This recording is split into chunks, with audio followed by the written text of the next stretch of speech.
నమస్తే అండి. Welcome to eagle media. Eagle media అనేది తరచుగా ఈగిల్ అంటే చాలా పవర్ఫుల్ బర్డ్. సో అలాగే మీరు తీసుకునే టాపిక్లు కూడా కామన్ మ్యాన్కి అవసరమైన సబ్జెక్ట్లే మీరు తీసుకుంటారనేది తరచుగా నేను మీతో ఇంటరాక్ట్ అవుతున్న సందర్భంలో నాకు అర్థమైందండి. చాలా సంతోషం. ఎందుకంటే ఒక మీడియా అనేది దాన్ని చూస్తున్నందులో వ్యూవర్స్కి కొంత బెనిఫిట్ నాలెడ్జి చేకూర్చాలి. ప్రస్తుతం చాలా తరచుగా చాలామంది ఎదుర్కొంటున్న కమర్షియల్ వాళ్ళు కాదు, నాన్ కమర్షియల్ వాళ్ళు కానీ అందరూ ఎదుర్కొంటున్న సమస్య ఈ చెక్ బౌన్స్ కేసులు. సెక్షన్ 138 నెగోషియబుల్ ఇన్స్ట్రుమెంట్ యాక్ట్ కింద చెక్ బౌన్స్ కేసులు అవి చాలా ఇబ్బందికరంగా ఉంటున్నాయి. దానికి కాంపెన్సేషన్ ఉందని, రకరకాల పరిణామాలు జరిగిందని ఇటీవల వింటున్నాం. సెక్షన్ 138 నెగోషియబుల్ ఇన్స్ట్రుమెంట్ యాక్ట్ అనేది కొంచెం ఇబ్బందికరమైన విషయమే.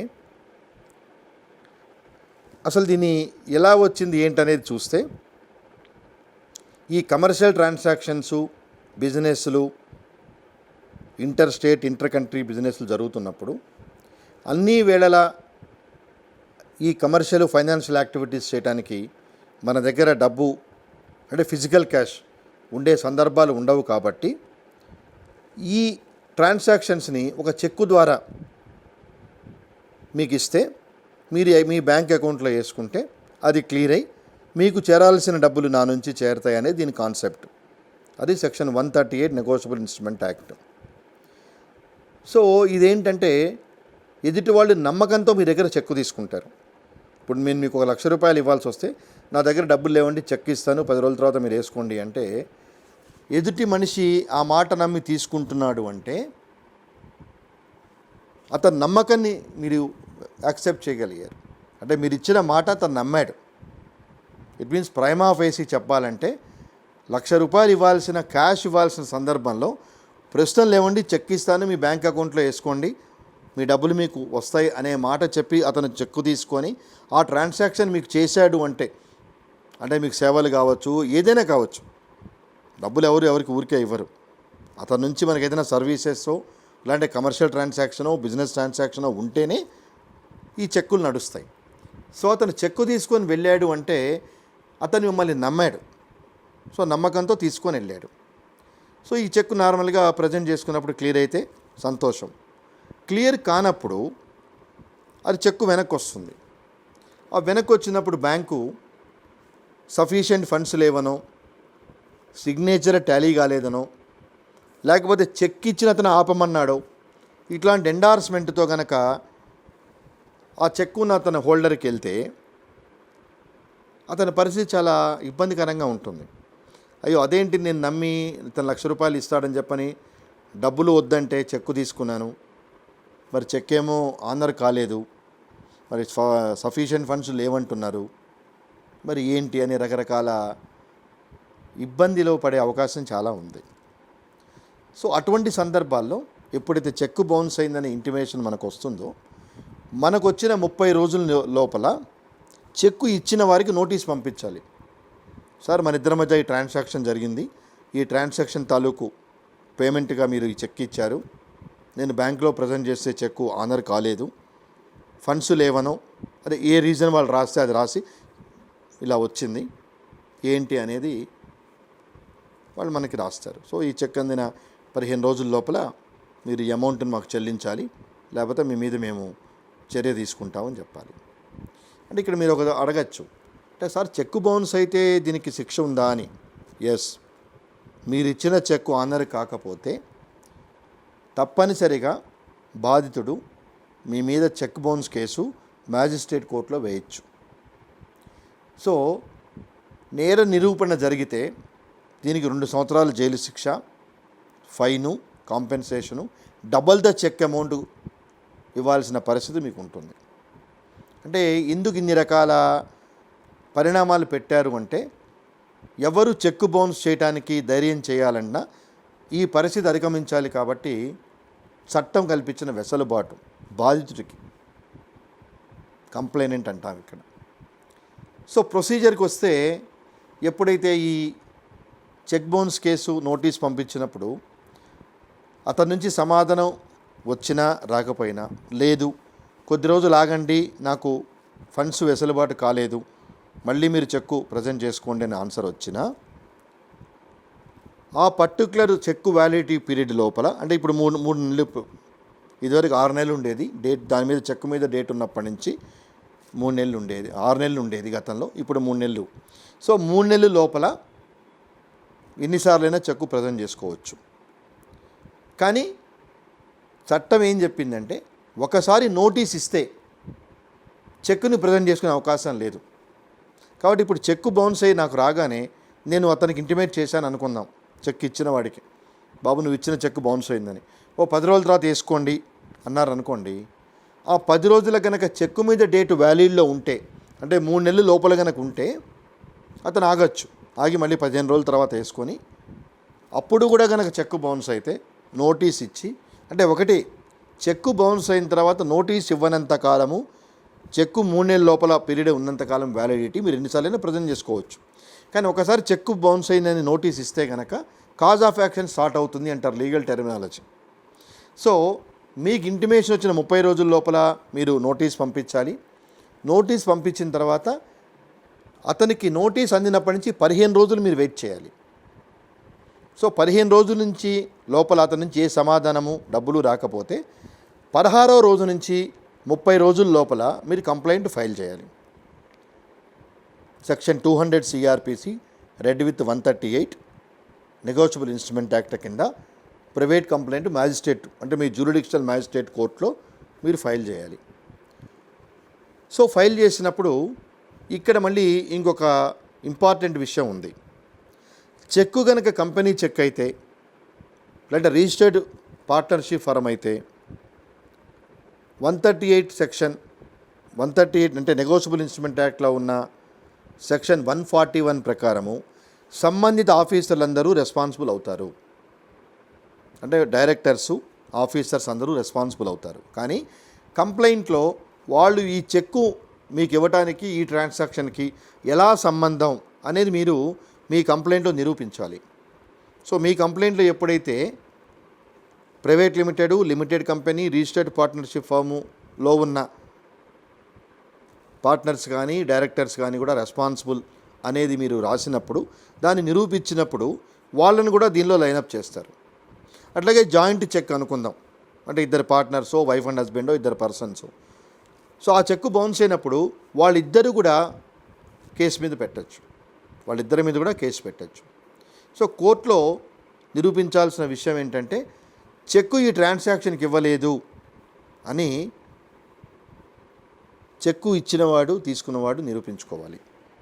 కానీ లేటెస్ట్గా వచ్చింది ఏంటంటే ఇది మిస్యూజ్ అయిపోతున్న తరుణంలో, అంటే గతంలో ఏం చేసేవాళ్ళంటే ఎక్కడ కంప్లైంట్ ఫైల్ చేస్తే అక్కడ జ్యూరిడిక్షన్ అనేది ఉన్నది. సో రైవలరీకి ఏం చేసేవాళ్ళు, బాంబేలో అకౌంట్ ఓపెన్ చేసి బాంబేలో కేసు పెట్టేవాళ్ళు. సో ఈ హైదరాబాద్లో ఉన్నవాడు బాంబే దాకా తిరగలేక సెటిల్మెంట్ చేసుకునేవాడు. ఇట్లా రకరకాల పద్ధతులు, అంటే నెగిటివ్ పద్ధతులు అవలంబిస్తున్న సందర్భంలో ఇవన్నీ సుప్రీంకోర్టు కాగ్నిజెన్స్ తీసుకొని, అంటే పరిగణలో తీసుకొని కొన్ని గైడ్లైన్స్ ఇచ్చింది. కంప్లైంట్ బ్యాంక్ ఎక్కడుంటే ఆ పరిధిలోనే, ఆ మ్యాజిస్ట్రేట్ పరిధిలోనే కేసు అయ్యాలి. అలాగే ఇందాక చెప్పిన 141 ప్రకారము వాళ్ళు డే టు డే అఫైర్స్కి రెస్పాన్సిబుల్, ఈ చెక్ ఇవ్వడానికి డైరెక్ట్గా రెస్పాన్సిబుల్ అయితేనే వాళ్ళ పేర్లు పెట్టాలి, లేకపోతే వాళ్ళ పేర్లు కంప్లైంట్ నుంచి తొలగించాలి. అలాగే కంప్లైంటు నేను 10 లక్షలు అతనికి ఇచ్చాను, చెక్కు బౌన్స్ అయింది అన్నప్పుడు తన ఫైనాన్షియల్ కెపాసిటీని ప్రూవ్ చేయాలి. చెక్ ఏదో ఇచ్చేసామనగానే సరికాదు.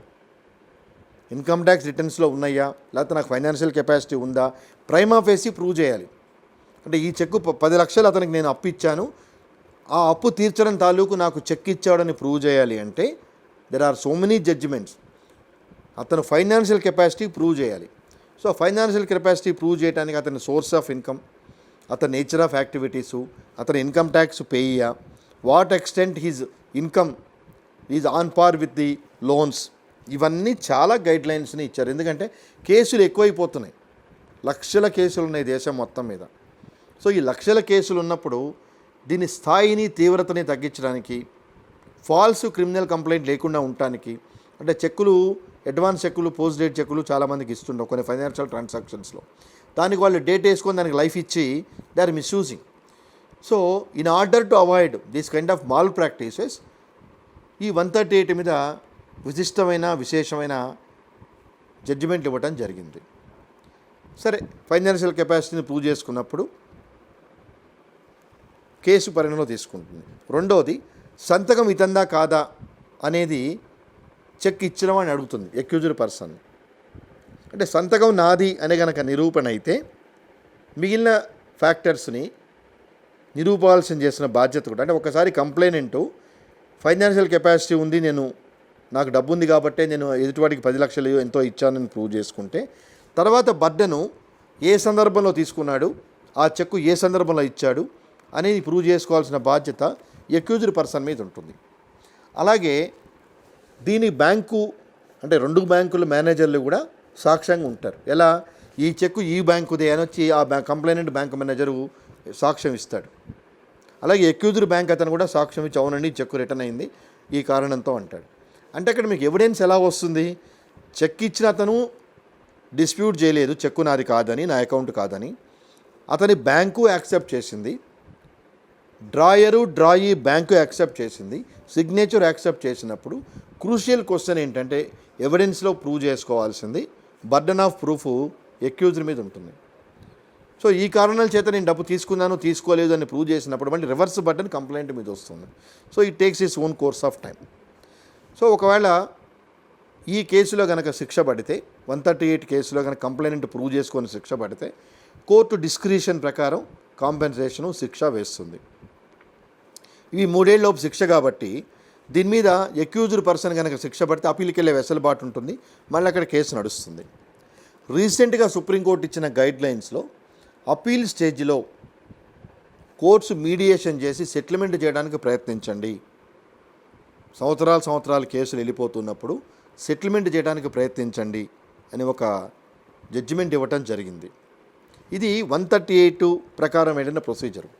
నేను మొదట్లో మీకు ప్రస్తుతం నా దగ్గర డబ్బులు లేవు, ఒక 10 రోజుల్లో ఏర్పాటు చేస్తా, ఈ ₹1,00,000 చెక్కు తీసుకొని వెళ్ళు అనే మాట మీకు చెప్పాను, మీరు గుర్తుండి ఉంటుంది.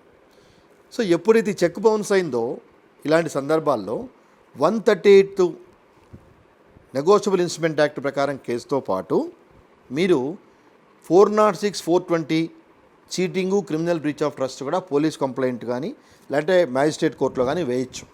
అది కూడా మెయింటైనబుల్. ఎలా అంటే మీరు నన్ను నమ్మించి చెక్ ఇచ్చారు, నేను మిమ్మల్ని నమ్మి చెక్కు తీసుకున్నా అంటే you have a fraudulent intention to cheat me. నేను మిమ్మల్ని నమ్మి చెక్కు తీసుకున్నప్పుడు you have misused the trust. So 406, 420 Indian penal కోడ్లో చెక్కు బౌన్స్ అయినప్పుడు ఈ 2 సెక్షన్ల కింద ఒకటేమో చెక్ బౌన్స్ కేసు వేయచ్చు, రెండోది కంపల్సరీగా 406, 420 కింద పోలీస్ కంప్లైంట్ అయినా ఇవ్వచ్చు, లేకపోతే మ్యాజిస్ట్రేట్ కోర్టులో ప్రైవేట్ కంప్లైంట్ అయినా వేయచ్చు. మూడవది రికవరీ సూట్ కూడా వేసుకోవచ్చు.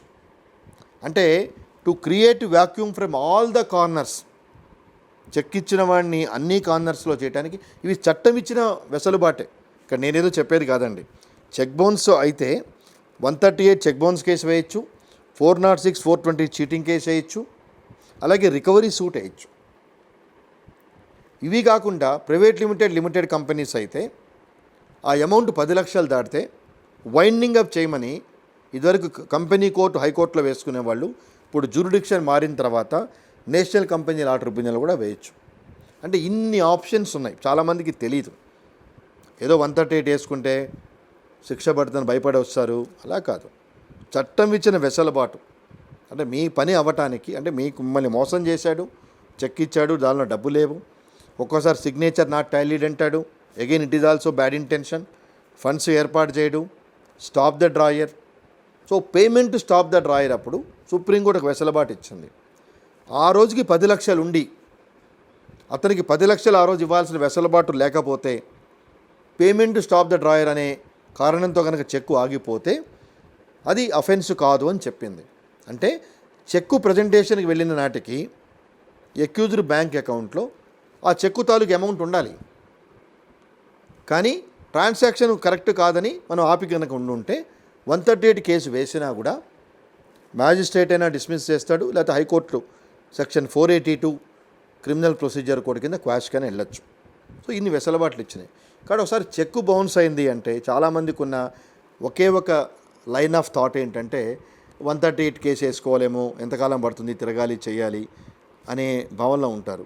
అలా ఏం లేదండి. ప్రేక్షకులందరికీ తెలియజేసేది ఏంటంటే, మీ చెక్కు కనుక ఎప్పుడైనా బౌన్స్ అయితే మీరు 138 నెగోషియబుల్ ఇన్స్ట్రుమెంట్ యాక్ట్ కింద కంప్లైంట్ వేసుకోండి. 406, 420 criminal breach of trust cheating కింద పోలీస్ కంప్లైంట్ కానీ, మ్యాజిస్ట్రేట్లో ప్రైవేట్ కంప్లైంట్ కానీ వేసుకోండి. రికవరీ సూట్ వేసుకోండి. లాస్ట్ అలాగే మీకు చెక్ ఇచ్చిన వాళ్ళు కనుక ప్రైవేట్ లిమిటెడ్ కంపెనీ అయితే 10 లక్షలు కానీ అమౌంట్ కనుక ఎక్కువైపోతే మీరు నేషనల్ కంపెనీ లా ట్రిబ్యునల్లో వేసుకోండి. ఈ వెసులుబాట్లన్నీ మీరు చేసుకుంటే టైం పడుతుంది, కానీ ఒకసారి డబ్బు ఇచ్చిన తర్వాత లీగల్గా రావాల్సిన డబ్బుని లీగల్గానే మనం తీసుకోవాల్సిన పరిస్థితి ఉంది. కాబట్టి ఈ పద్ధతులు మీరు అడాప్ట్ చేసుకుంటే తప్పనిసరిగా మీకు బాగుంటుంది. కానీ ఒక్కటి గమనించండి, ఈ 4 ఆప్షన్స్లో 138 చెక్ బౌన్స్ కింద వేసేది it is purely a technical case. So technicalities ప్రకారమే కేసు నిలుస్తుంది. అంటే మీకు టెక్నికాలిటీస్ అంటే మరొకసారి మీ దృష్టికి చెప్తాను. 3 నెలల లోపల చెక్కు ప్రజెంట్ చేసుకోవాలి. అలాగే చెక్ ఇచ్చిన వాడి అకౌంట్లోనే మీరు ప్రజెంట్ అయ్యి ఉండాలి. అంటే చెక్ ఎవరైతే ఇచ్చారో వాళ్ళకి అకౌంట్ ఉండాలి. అంటే ఫాల్స్ చెక్ వాడు ఇవ్వకూడదు. మూడోది, మీకు ఇన్ఫర్మేషన్ వచ్చిన 30 రోజుల లోపల నోటీస్ పంపించాలి. అతనికి అందినా లేకపోతే వాపస్ వచ్చిన 15 రోజులు వెయిట్ చేసి ఆ 16వ రోజు నుంచి 30 రోజుల టైం లోపల కంప్లైంట్ ఫైల్ చేసుకోవాలి. సో ఇవన్నీ టెక్నికాలిటీస్. కోర్స్ ఈ మధ్య డిలేగా పే చేసిన మనం ఫైల్ చేసిన రీజన్స్ చెప్తే డిలే కండౌన్ చేసే వెసులుబాటు కూడా లేటెస్ట్ అమెండ్మెంట్స్ కల్పించినాయి. అంటే అమెండ్మెంట్స్ కల్పించిన డిలేతో వేసుకోవచ్చు అనేది అంతవరకు మనం వెళ్లకుండా టైం లోపల వేసుకునే ప్రయత్నమే చేద్దాం. మరొక్కసారి మీకు ఇందాక గుర్తు చేశాను, నోటీస్ ఇవ్వనంత వరకు ఎన్నిసార్లైనా చెక్కు ప్రజెంట్ చేసుకోవచ్చు దాని వ్యాలిడిటీ లోపల. ఒకసారి నోటీస్ ఇస్తే కాజ్ ఆఫ్ యాక్షన్ స్టార్ట్ అయిందంటారు. సో మీకు మళ్ళీ దాన్ని చెక్కు ప్రజెంట్ చేసుకునే వెసులుబాటు లేదు.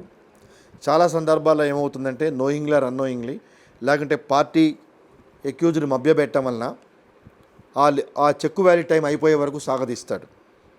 మీకు రేపు ఇస్తా, ఎల్లుండి ఇస్తా, కేసు వేయకండి సాగదీసి టైం అయిపోయిన తర్వాత ఇప్పుడు ఏం చేసుకుంటావో చేసుకో అంటాడు. కానీ తప్పది. చాలామందికి అభిప్రాయం ఏంటంటే చెక్కు మీద డేట్ 3 నెలలు అయిపోతే అది ఎందుకు పనికిరాదు అనుకుంటారు. లేదండి, తప్పనిసరిగా మీకు పనికొస్తుంది. ఎప్పుడైతే ఈవెన్ చెక్కు వ్యాలిడిటీ దాని మీద ఉన్న డేట్ ప్రకారం 3 నెలలు అయిపోయినా కానీ మీరు చీటింగ్ కేసు వేసుకోవచ్చు. 3 ఏళ్ల లోపు రికవరీ సూట్ వేసుకోవచ్చు. ఇందాక మనం అనుకున్న కంపెనీ లా ట్రిబ్యునల్కి వెళ్ళచ్చు. అంటే ఒక సరైన లాయర్ని కలవండి. లేదు దీనికి సంబంధించిన సలహాలు సూచనలు కానీ మన ఈగల్ మీడియా ప్రేక్షకులు కావాలంటే మీరు ఏ టైంలోనైనా మమ్మల్ని సంప్రదించవచ్చు. నాకు చేతనైన సలహాలు సూచనలు మీ ఇంట్రెస్ట్ కాపాడటానికి చేస్తానని చెప్పని ఈగల్ మీడియా ద్వారా మీకు తెలియజేస్తాను. నమస్కారం అండి. Like and subscribe Eagle Media Works.